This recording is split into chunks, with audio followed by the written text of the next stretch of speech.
యథార్థమైన హృదయముతో మనము దేవుని సన్నిధానమునకు చేరుదము. హెబ్రీయులకు వ్రాసిన పత్రిక 10వ అధ్యాయం 22వ వచనము.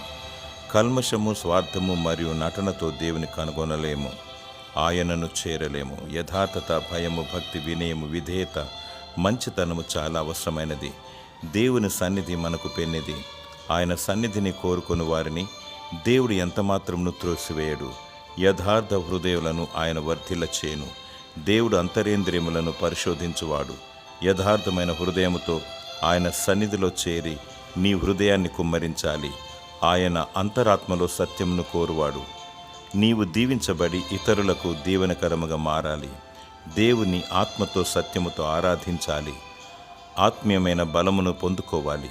ప్రభువు రాకడ వరకు జయకరముగా జీవించాలి. దేవుడు తన సన్నిధిలో నిన్ను సమృద్ధిగా దీవించి ఆశీర్వదించునుగాక. ఆమేన్.